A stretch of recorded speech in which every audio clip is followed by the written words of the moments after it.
Well, good morning. It's News from the Roots on Mountain Stream TV. Today is Friday, December 15th, 2017, and I have a special guest with us this morning, Robert Eidus. And it's best to look at the camera rather than up there because, I do that all the time. And the audience is used to that. But Robert wears many hats. He is the president of the North Carolina Ginseng Association, and among many other things. And he's an expert in ginseng and golden seal and wild herbs. And today he's with us to talk about water. Yeah, very important issue. Yeah, water. So tell us what you're up to and tell us about water. Okay, well, coming out of Raleigh one weekend in 1970s, late 70s, I went to Paul Gallimore's Long Branch Environmental Center, yeah. And there was a guy named Bill Mollison, the head of permaculture. Okay. Had just come over from Australia and had his Permaculture Book 1 out. Permaculture Book 2 didn't even come out yet. And he was, this was his first U.S. visit at Long Branch. And I just happened to be there. I didn't understand that he was coming or what permaculture was or anything like that.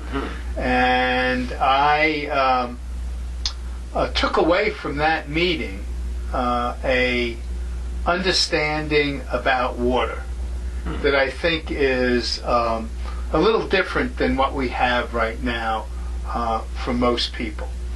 And that is that when you're designing a permaculture system, water is one of the main elements, if not the element, that all other systems get designed around.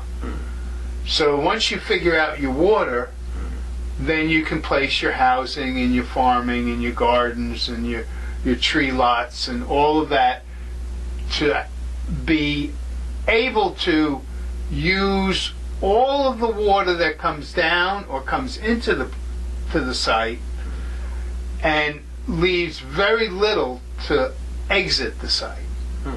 So that you're, instead of taking the water and moving it across the surface, you're trying to have the water permeate down into the subsection, because if the water keeps going over the surface and leaving the property, then downstream they're going to have better aquifer recharging than you are on your site. And you're the site that starts or could start that chain of water moving off of your site and down and eventually going into our streams and rivers and ending up in the oceans.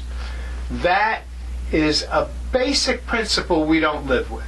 And if we did, we wouldn't have any street sewers at all in the country, because street sewers concept is water comes down, get it out of here, and get it to a plant, and then work with it, and then at that point let it exit. So the amount of rain that falls or the amount of water coming into the site from other sources that actually get to permeate through that soil is minimal if it isn't using these permaculture principles. But wouldn't rivers and creeks downstream dry up if everybody did that? No. It's a bit of a fallacy to think that our streams, rivers, are the same as they were in the past. With all the dams, with all the stuff that they have water retention on the streams and rivers. They control that. It comes in, it goes out. It's not a an element that is even looked upon, because at the end of the cycle, if it's done properly, there won't be that much more added to the oceans the way they are right now. So that dead zone outside New Orleans, where all of our nutrients are heading towards on this side of the Appalachian Mountains, that it wouldn't happen. All of that collection of dead nutrient over nutrientized the oceans wouldn't happen, and the water would have permeated down into our sub aquifers. Now, I don't have to point this out anything more than if records at a well drilling company were seen, the amount of depth that we have had to go in year by year is getting further and further and further down. And that's because we're not recharging our aquifers. So that is key, I think, to the way I'm looking at water for us to use appropriately. It's not that we don't use the water, it's just that we're not appropriately using the water. Now, when we look at the site and design around the water, with that knowledge that all rainwater should be captured and used on the property, with none or little of the water shall be allowed downstream. And this should be specifically applicable to all places where the water starts as a spring. Now, one of the things that influenced me recently was that I was out in California in the wintertime, and they were going through major droughts. And I saw how inefficiently we collect water. And there was a gentleman, I don't remember his name, but there's a book out called Harvesting Rainwater. And that was about this project in Phoenix, Arizona. And it indicated to me how important our rooftops are. And that our rooftops that gain rain water and is not collected is a mistake. And we have, as we see in California, they go through drought and heavy rain periods. They don't collect anything. I didn't see a rain barrel in Southern California when I was there. So the concept of water being cheap, water being free, we're always going to get water, has been around for a long time. But now we're going to have to start looking at rainwater, especially, to harvest that. That's going to be really important in the future. And then we have, and that rainwater can be used by humans, by animals, by plants, and by trees. So that's, if we don't collect it, then we have to bring it in or use other systems for those different sentient beings. Now, springs and wells, which are water coming up from the earth, and if you have a property that has a spring, then you have the opportunity, if you know where your spring is and you have your housing site below that spring, then you can have gravity-fed water. What's the advantage of that? The advantage is that you don't have to use electricity. And the water comes up from the earth, you store it, and then you use it with gravity coming down to the dwelling. That is ideal. Now, there are some instances where you have a property and you have a stream, a branch, or a river will be coming from outside of the property and passing through or on the property boundary. There are plenty of opportunities here with that kind of scenario to create pumps ponds to farm ponds, and if the stream or branch is below where the pond site is, you still have the ability to put in a ramp pump and pump that up into the pond. Now, back in the days when more people were farming than the less than 2% of the population now, there were government programs to create farm ponds. Free, absolutely free, because they saw the value of this. Now, that's out of the consciousness. Okay, so if water is captured or harvested, it can be stored. These can be in reservoirs, and reservoirs go all kinds of gallons. I have a 150 and a 300 on my property, and I have a 375 on the nursery property. The reservoirs also... You're talking about the big plastic tanks, right? Yeah. Now, in the beginning, when I started out, they were all clear, and you had to build a house around it. Now, they're dark green color, and you can have them outside. And so we have both. We have two that are in little tiny houses, and we have one that's outside green. The other aspect is rain barrels that fill up from the roof. That's another great reservoir. And those can be anywhere from 25 gallons on up. I think I have 125s on all. I have 4 of them on the houses. Now, what do you do with that water? Okay, the rain barrels, as far as my farm is concerned, we water our plants with that first. We don't use... Just by hand with like a bucket or something? No.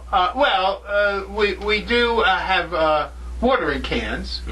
Is one way. But you can attach a hose to it, and you could hose whatever you want. You have as long as it's downhill from the house. As long as it's downhill from the house. Right. Right, exactly. Right. And there again is why the house and the garden need to be appropriately designed so those kinds of things happen. Yeah. Okay, now ponds can be a great food production system. They can be a landscape feature for flood control. And a lot of places in the mountains where it's pretty steep, it's hard to create a pond. You really need a more flat area, and you need some clay to build the dam. And a lot of places that are steep in the mountains do not have the clay to do something like that. Now, the other things that are really important that we don't do, one is we used to do it, and another is a brand new concept. The thing that we used to do is create swells. So when it rained real hard on the sides of roads, there was this swell that could fill up and again allow the water to drain out before some of it went downstream. So when you say swell, you mean a ditch next to the road? Or? But it's wider than a ditch. Why? Okay. Yeah. A ditch is just to use to move that water along. Yeah. But a swell is maybe as wide as this room or wider, and it then allows the water to start to go down. Yeah, some of these mountain roads, there's just no room for that swell because it's... And then you can think about French drains, which are those ditches that go into a drain that's a specific hole that you create in the ground, gravel it in, and then allow the water to come in and fill up the French drain and then percolate out and back down into the subterranean area for recharging. So swells were a common thing that farms had, especially the farms that were down in the valleys. They all had swells, and they caught their rainwater so that rainwater would go back down into the ground. Now, the other newer concept is rainwater gardens. And a rainwater garden will take some of that water that you're using as gray water, which we'll talk about in a second, and take it and put it into the garden. So you're kind of using the water and then reusing the water for the plants. And the plants can deal with this very easily. You usually do biodegradable soap, and there's no problem. So we're talking about dishwater and just bathing, sink drain water. Yeah, especially basically bathing. Laundry water, bathing. Laundry, Yeah. bathing, yeah. Just not from the toilet, basically. Oh, we'll get to that in a second. But that's different than gray water. Toilet water is not considered gray water. Right. Right. Okay. So we have this new concept of rain gardens, which means that you're going to funnel that water by pipe, usually, to an area in the garden or on the property, and create, again, a large area, maybe twice the size of this room, to allow the water to come in when the heavy rains come and fill that up like a little pond. There'd be some plants that are wanting their feet to be wet and also can tolerate being dry. And so in most of the times that rainwater garden is moist but not filled with water, and then once that water comes in, it'll easily percolate back into your garden for your vegetables and for your recharging of the water. Okay, so one of the things that we're going to talk about is water used by humans. And this is where we get into that gray water area. So water used by humans is usually from a spring and a well. There are people who use rain barrels to then either boil that water for tea or use it in other ways for consumption. It can be done, but it takes a lot of maintenance. However, this was something that was explained to me by a number of Native American elders and braves, warriors, who said to me that they could never understand how defecating in drinkable water by the Europeans was something that you would want to do. They couldn't get into it. In many ways, they still can't get into it. So we have two situations. Portable water being drunk by humans and animals should be filtered. Carbon filter is an option, as you led me back in the days when you were a plumber, as well as sediment filters. These are important to filter your water out. There's lots of people that drink spring water straight out, and I don't recommend it, but a lot of my friends do it. Yeah, around in this area that has Giardia maybe, or E. coli, or who knows what. I mean, even in my enclosed spring house, spring crickets seem to always be there. Salamanders, they all poop. That's right. Yeah. Gotta deal with everybody's poop. Right. Okay, so that is the first thing, is portable water. Non-portable water used for bathing and washing, also gray water for watering plants in the garden and tree, for food production, and for reuse. Now, the logic of that, again, is the fact that we don't have, or we're not using our water as intelligently as we can, and as soon as you finish with one function, i.e. bathing or washing clothes or something like that, it goes into the same system most of the time today, and goes into sewage systems, and all of those systems are real, in my estimation, are really, really, really bad. I know about stormwater from my development in Cary at Pirates Cove. I fought for swells, and the whole townhouse development and the single-family development had swells in the streets. So they were always a blessing for this community. Okay. Do the swells just to envision all the problems that might occur? I mean, do they harbor mosquitoes and things like that if they build up with water in the swells? Well, usually a swell will have the water dissipate through the ground or run off. So it's not standing water. It's never standing water. Okay. Same thing with the rain gardens. So the swells, like, are they made up of like Grass.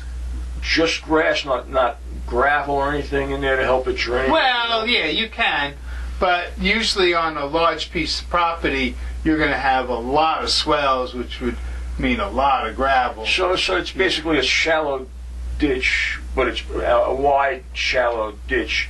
Right. I got Where it. the water comes. That doesn't always have to be on the side of the road. It could be any place on the property where the water is running, and you can. The best way to know about your property's water system is to go out there when it's raining and see where the water is running. It's running off. Yeah. Okay. So now we're going to talk about something that has been done for thousands of years, but is very out of fashion today. And for a lot of people, it's really a no-go area for them in their mind. However, let me, before I really get into my understanding of it, is that I just had a meeting with Patrick Battle, and he insisted that the new research, which was taking soil samples back in the 50s and analyzing them to soil samples today, show that our soil for growing is deficient in nutrients. And this comes from the air as well as bad water. And so the carbon dioxide up in the air, up in our atmosphere, the global warming, is all having effect, which we know, but it's also having effect on our soil. It's depleting. It's depleting the soil? And that's the new study, brand new. I just talked about this 2 weeks ago. And so this is new research, new understanding. And there are a number of ways of replenishing the soil. Going back to what our ag extension people talk about, throwing chemicals on it, to putting the new scene of biochar on it. But the reality is that those things are both bought by some outside entity and brought into the farm. Right. Here, we're saying we, in our urine, have the nutrients that need to be placed back in the soil. It's nitrogen, yeah. And if we take, and minerals, especially minerals, it's not only the nitrogen. And as we take our urine every single day and put it on top of our compost piles, we are then now infusing our soil in our compost, which we're now going to be putting on our planting beds at some point down the line, years, a year, half a year, whatever it is, to be able to bring back some of the life of the nutrients and minerals in that soil. I'm wondering, like, how the air pollution interacts with the soil to deplete nutrients. Is it the acidification Yes. that's taking place? Yes. Is Yes. that from excess nitrogen deposition Yes. and carbon dioxide? All of this stuff that we dioxide? understand It's about, but we've breaking never, down the minerals in the soil. yeah, but and we've then never washing zeroed away. into the soil. Yeah. But it's the same process is still happening. And we have a problem here. And if you want to go out and pay for something to add into your soil, fine. But you don't have to do that.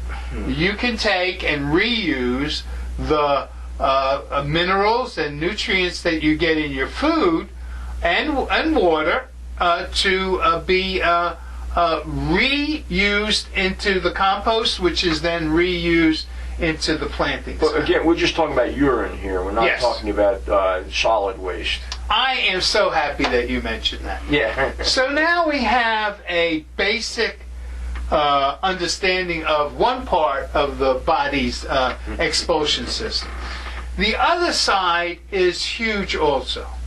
And as we saw in China during the Cultural Revolution, this was common practice. Humanure, there's books about it now. I remember when the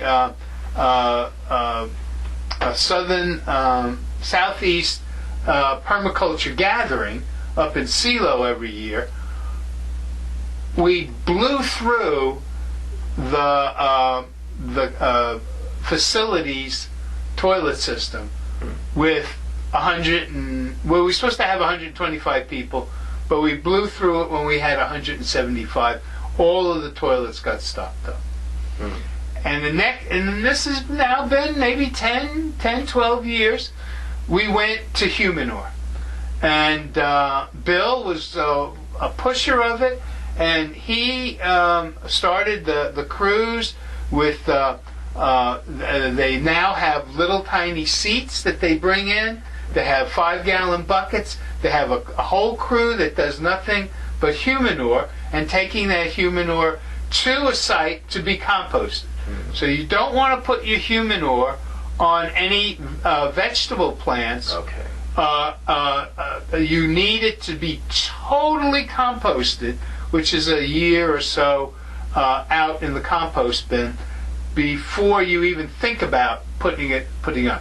And as Joe Hollis does, and at Mountain Gardens, he takes his 55-gallon drums, and when that gets filled up, he creates a huge hole that he dumps this in and then plants a tree on top of it. Okay.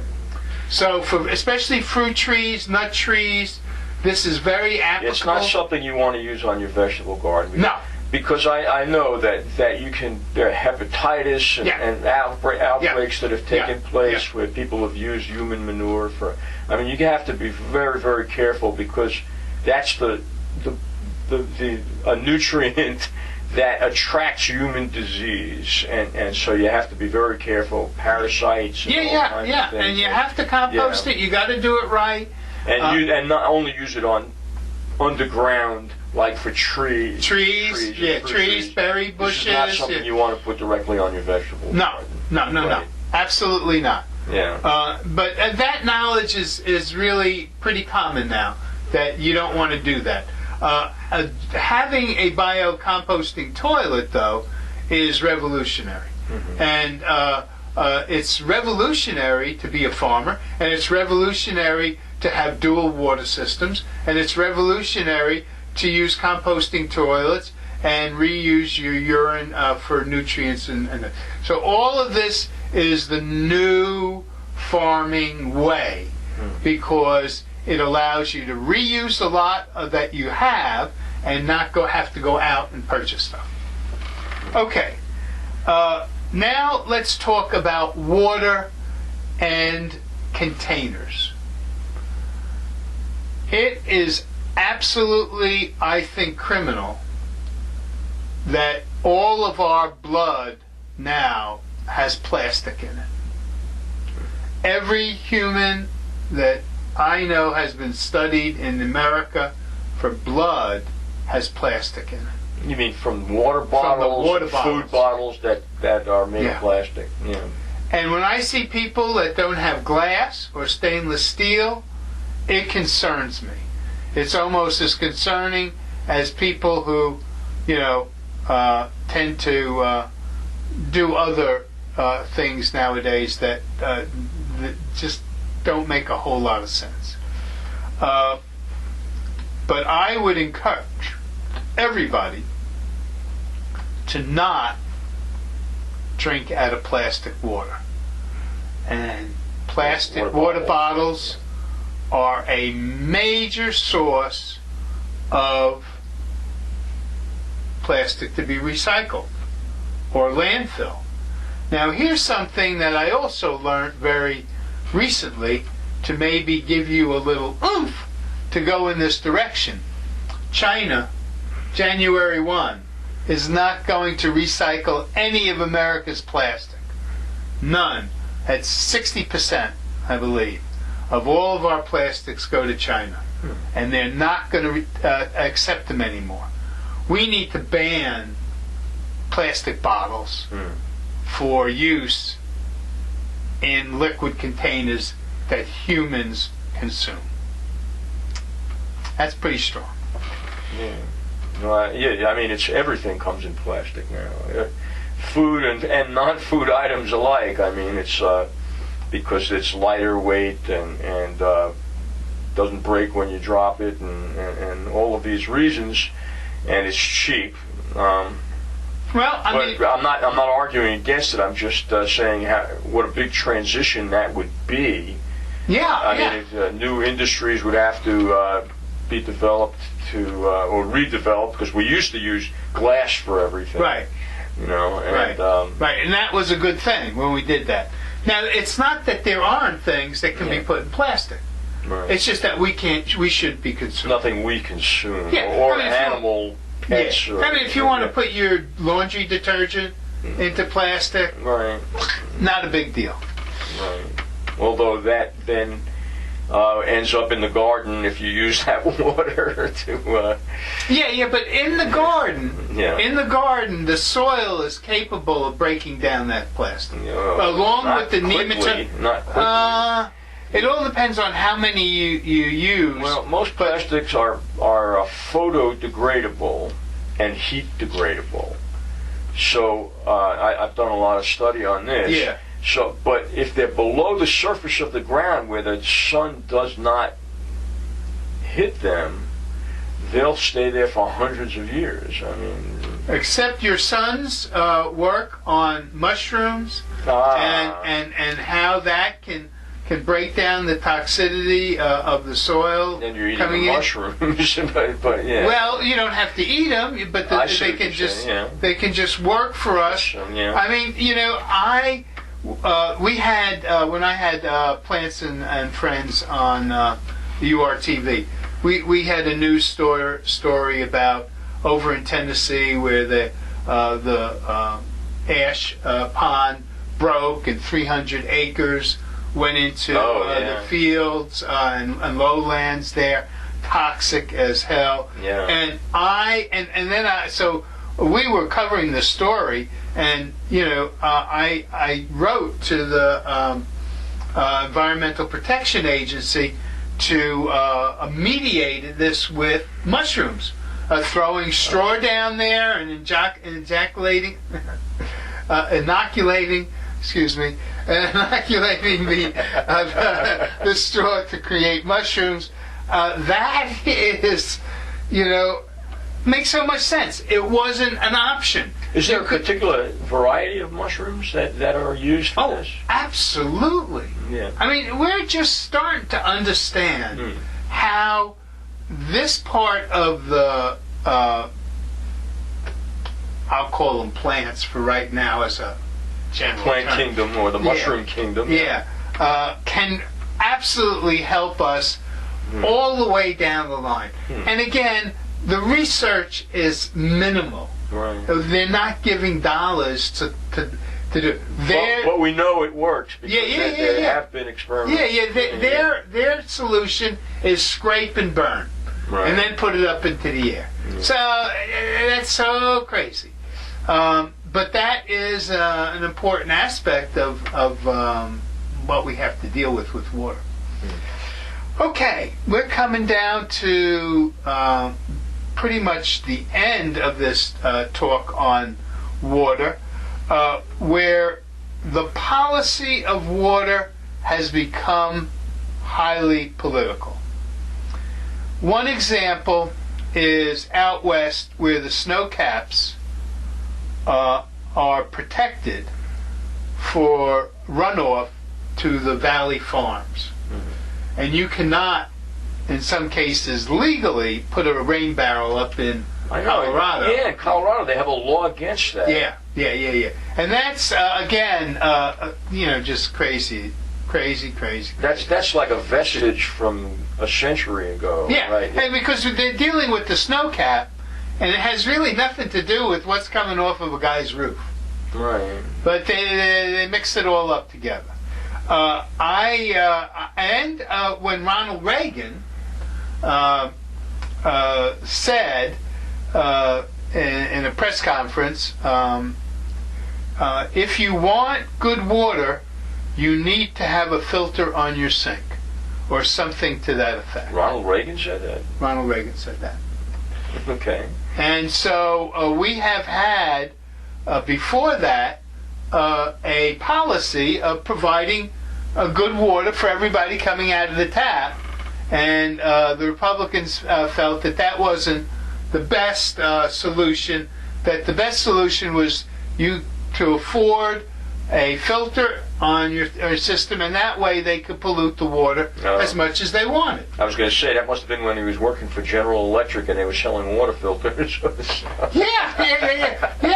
It's all part of that private sector, profit-oriented concept versus the social good, which has almost gone by the wayside. Which is not to say that it's not a good idea to put a filter on your tap water for drinking. I think it is. Now, but again, back when our parents grew up, they didn't have that shit in their water. They had lead in their water, though. Yeah, they did have lead in their water. Yeah. So we have not dealt with water correctly for a long, long time. That's, I mean, it's interesting. I'm writing a book now. It's called The Truth About Plumbing. Okay. And in fact, I'm reading part from it tonight at City Lights Bookstore. There's an open mic night there, and everybody's invited to come and read their writings as well. But part of it is there's no complete solution to drinking perfect water. Yes, you can put filters on water, but whatever you're carrying the water in, whether it's copper pipe with soldered joints in it, or whether it's PVC pipe with its own problems, the container is always going to add some impure substance to the water. Right. And there's no solution to it. And even if you filter the water, you got to maintain that filter constantly, because what you're doing is concentrating the toxins in the filter, and if you don't change that filter, you're going to get more toxins. Right. So it's which is a good reminder for me to change my filter. That's right. Well, even I forget to do that too. That's the problem with mechanical devices. They do what they're supposed to do as long as we maintain them, but we're just imperfect people, and these systems break down, and you start from scratch again. But it's good to have the peer support to give you a little nudge to move in the right direction. And then once you have these cartridges that you've removed, then you've got some toxic waste in your hands. And what do you do with that? Well, it seems like landfill right now is one of the things. Yeah, maybe with mushrooms growing on it. Yeah. I mean, I've had a concept of whatever comes on the farm, I'm going to have to use somehow, and that is one concept that we have. Is we have a kind of an area where we can put all of this stuff, and putting some mushrooms around that would probably make a whole lot of sense now. Yeah. Okay. Now, another political action that took place was when the Clean Water Act was created back when they had fires on the rivers in Cincinnati, up in Ohio. Well, it was many towns, different places, had that situation. Chicago also was not unknown to have the whole river light up. So we have, in some ways, come a longer way, but we are a lot more people now, and we pollute a lot more than we ever have. And so now we have to make some real hard choices and to bring about some of the aspects that we really need to push forward for health. Bottom line, health needs to come back, or maybe has never been as prevalent as I may have liked to think it was in the past, to America. And we have to get away from the concept of using people when they have the ability to be producers and workers, and then as soon as their work life ends, all of these contaminants build up, and then they die, so the government doesn't have to keep them alive at old age. Disposable people. Disposable people. And we have to get away from that. And we have to have our people understand that we have to get away from that. And even if that's not intentional, if you create a disposable economy, a disposable environment, then a byproduct of that is going to be disposable people, because we're part of the environment. I mean, that's all there is to it. Yeah. Yeah. Okay. So we've covered a lot of territory. Yeah. Well, if you're finished talking about water, let's talk a little bit about some of the other stuff you're doing. I know you just did a ginseng marketplace in Madison County. Tell us a little bit about that. Well, the marketplace is now held in November, 2 years in a row. And it is to highlight ginseng issues that are prevalent. The biggest one right now is having harvesters unlicensed, and the problems that causes. In the wild, you mean? Yeah, wild craft. All harvesters should be licensed. So when they come to a ginseng dealer like myself, they have proof that not only are they traceable and professional, but they are also been educated by the state and not educated after the fact that they've already harvested it and did it wrong. So there's a lot of good. All of the law enforcement, state, local, national, all are in agreement that harvesters need to be licensed. And in North Carolina, it's a crime to fish without a license. It's a crime to sell metal without a license. But you can harvest all the ginseng from your neighbor's land that you can gather, and you don't need a license. As long as you don't get caught and get shot. I guess. Well, for some of these people, that's part of the thrill. But it's not professional, and this is one of the things that the North Carolina Ginseng Association is moving to become more professional and to grow wild simulated ginseng that's organic. What about in the national forests and and state parks and places like that where it grows. Is it legal to harvest ginseng in those places? There is a lottery in Nantahala that is every year lowered and lowered and lowered. So they have, I think, something like 300 people that apply for a license to harvest in there. And they have specifics that they have to do. They have maximums that they can harvest. But how's that enforced? it's really not very well. But out of the 300 people that apply, or whatever that number is, percentage-wise, there's like 18 licenses given out. I see. So, and that's been going down and down and down and down. Now, I just gave you some numbers that are not verified. We would need to go to somebody like Gary Kaufman to find out exactly what those. Who's Gary Kaufman? He is the kind of ginseng man with the Forest Service, and he has done the analysis to make the recommendation to do the lottery so that they can pick some people and hope. But the reality in Arkansas is that they banned any forest harvesting in the 90s. Maine and Michigan, on the edge of the range, has no harvesting at all in the whole state. Really, it's illegal. Yeah. It's a protected plant. Yeah.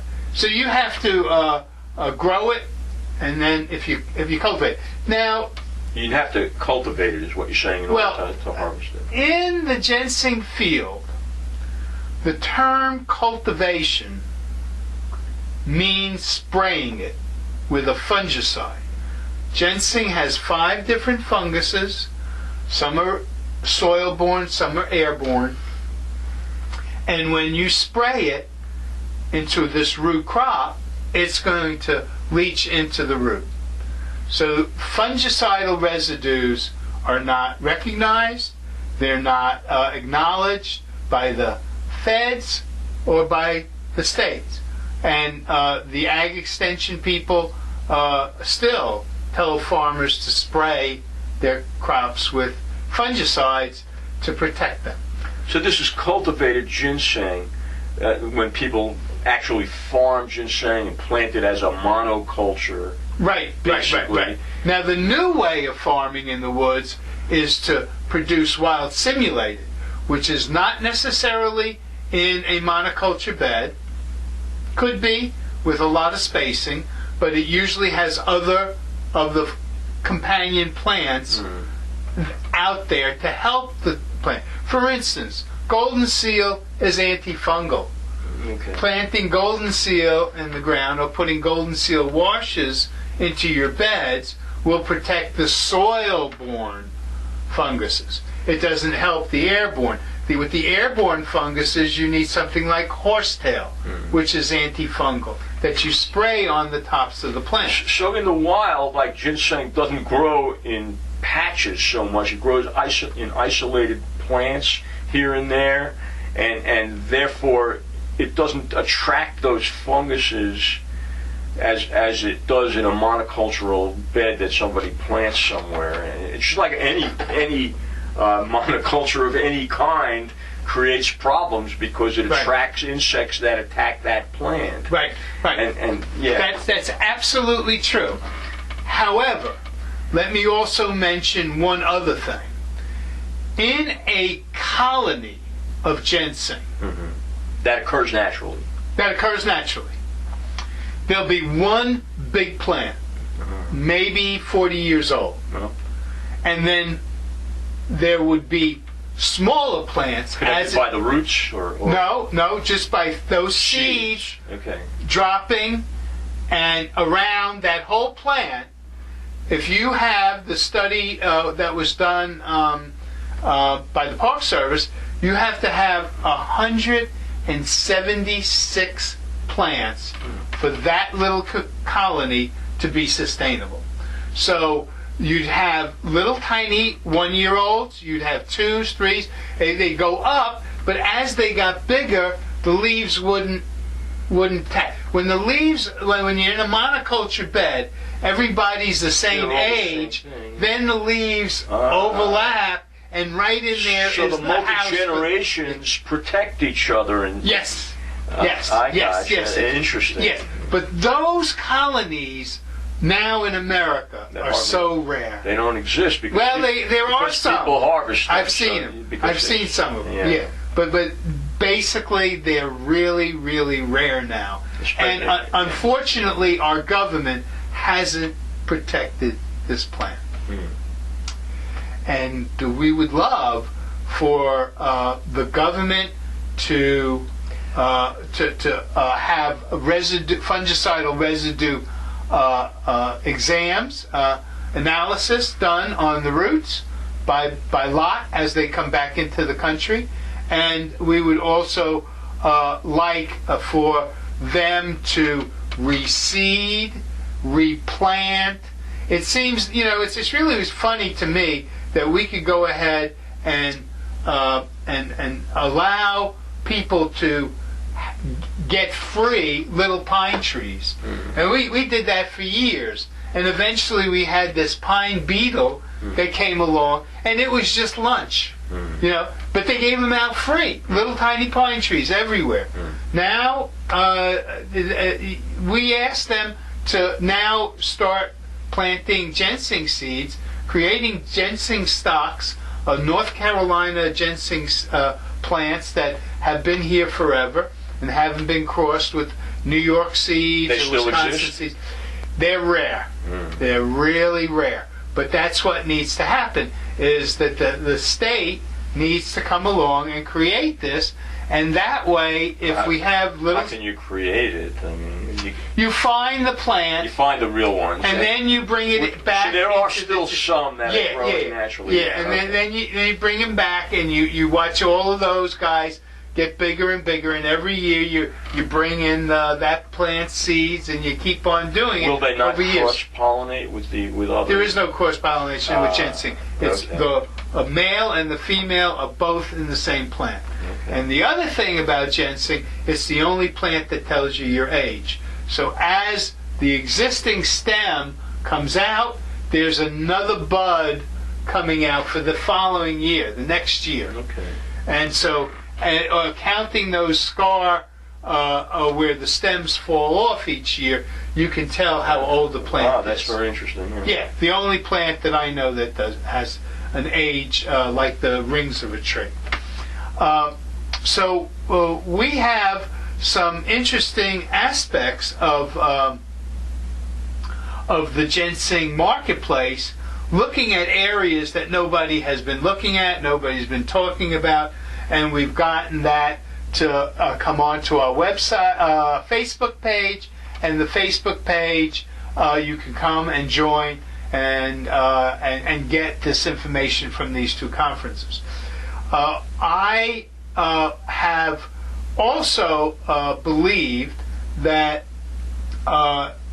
to not only educate, we need to also allow a mechanism for the farmers to sell their organic roots, which don't go to Hong Kong. So stay here and are able to be purchased by local herbalists, healers, acupuncture people, Chinese traditional medicine people, all the people local in the area to get the local roots. And in March 24th, we're going to have, by invitation only, an auction. We will have lots of ginseng, different numbers of roots in the different lots. North Carolina? All North Carolina. Wow. And a majority which are wild simulated. Where's coming out of the forest. Where's this going to be held? At Fifth Season Gardening Center, opposite the mall in Asheville. In Asheville? Yeah. Well, opposite which mall? The Asheville Mall. The Asheville Mall. So that's... Tunnel Road area. Yeah, where Sears is. Right? Well, yeah, opposite that where the new Whole Foods is. Okay. In that little shopping center, they're on one end, and it's going to be a 4 to 7, so late afternoon, and we're going to have some wine and beer and hard apple cider. Well, maybe we'll do teas. another report on that before, as that gets closer. Yeah, but that again is only invitation, so you need to contact the North Carolina Ginseng Association if you're interested. Okay, and then they can contact you by going to the website? The Facebook page. The Facebook Yeah, page. we don't have a website. Okay. We just have Facebook. So the North Carolina Ginseng Association, look that up on Facebook. Facebook. And before, we still have a few minutes here, I want to touch on, we've been showing our audience the report you did a couple of years ago on CBDs. Yes. So is there anything to update us about that? There's a lot happening here. A lot more than we have in just a couple of minutes. And just, well, okay. The biggest item that is prevalent right now is the fact that the industry is not being tested. So that each product, CBD and hemp, needs to have a lab test on each bottle in North Carolina if it's sold, and it's not. And if you don't have that lab test, then you don't know what the THC is versus the CBD. And if you don't have enough THC, it won't activate the CBD. And if you don't have enough CBD, it won't activate the TBD. Together, okay. Yeah. So that's the new research. But on this. it's legal. No. Okay. So what is legal is hemp seed oil. Okay. That Dr. Bronner's did in the 60s from Europe to bring in seeds to make the hair products which have omega-3s and omega-6s in it. The hemp seed has zero amount of CBD or THC. And especially when they wash the seeds and anything that would be contaminated is gone. That's how you could have seeds with 0.3 THC or lower, because they don't have any. And they don't have any CBD. If you see anything that says CBD or hemp, that the newest thing is to put aerial parts. So if you have the aerial parts, then you have the THC and the CBD in the trichomes. They're in the leaves and the flowers. But hemp is the stalks and the seeds. And they have no CBD. They have no THC. So the CBD oil is then illegal? Oh yeah. Everything that you see now in North Carolina is basically illegal. And but it's sold in stores. Yeah. The newest thing, if you want to go look on the internet, is Indiana Attorney General just confiscated every CBD and hemp oil off of the shelves in Indiana, because if it is, as they state, have 0.03 THC, it's illegal. Anything right now the feds have that has any THC, even in Lola, is illegal. Anything that comes into North Carolina from another state is illegal. Anything you see that gas stations and convenience stores everywhere now, though. Yeah, well, that's because in 2015, the Farm Bill was 2014 that created hemp to be legal. In 2015, they took away all the DEA funding in all of those 23 states that were medical marijuana and the 11 states that were hemp oil states. So we don't have anybody to enforce it. You have to go to the state level, to an attorney general, to do something like they did in Indiana, or you have to have very, very well-educated sheriffs who understand that this stuff is illegal, and all of the people who are producing the products are talking to these people and telling them this statement: hemp oil is legal in all 50 states. What they have to say is hemp seed oil is legal in all 50 states. Hemp oil is not legal in any state other than being shipped in from Kentucky or being produced in those 23, or I think it's 28 states now. You can produce that internally in the state, sell it in the state, but you can't ship it out the state. And there's just no enforcement.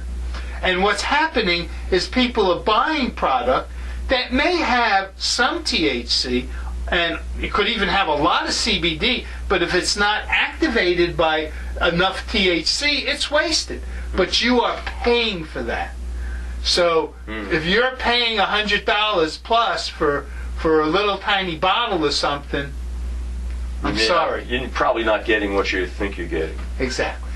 And the only way that you'll know that is by having that lab test, which is a part of the law in North Carolina. For the hemp oil, you have to have, every bottle has to have the lab test on it. Wow. And it's not being done. I mean, that's not even practical. Oh, yes, it is. To test every bottle? Well, you're testing each batch. Oh. So you create a batch, send that sample to the lab sends you back a thing, and that is every one of those bottles have that. You're right. It's not every bottle being tested. Right. It's the batch, and then when you put that into production, every one of the production items have that lab test on it. And when you go to California, that's what you see. Yeah. Every one of the medical marijuana products that you have in a dispensary has a label on it with a lab test. Now, when I was out there 4 or 5 years ago, the edibles didn't fall into that category, but now they do. Right. Okay, well, Robert, thank you for joining us this morning. It's been very educational and informative. And thank you for watching Mountain Stream TV and News from the Roots. You can, we ask you to consider contributing and supporting Mountain Stream TV by sending a donation or considering sending a donation to the Canary Coalition. You can do that online at canarycoalition.org, the PayPal button on the upper left-hand corner of the page, or you can go to mountainstream.tv and make a donation online there. It has to be made to the Canary Coalition. We're the parent organization of Mountain Stream TV.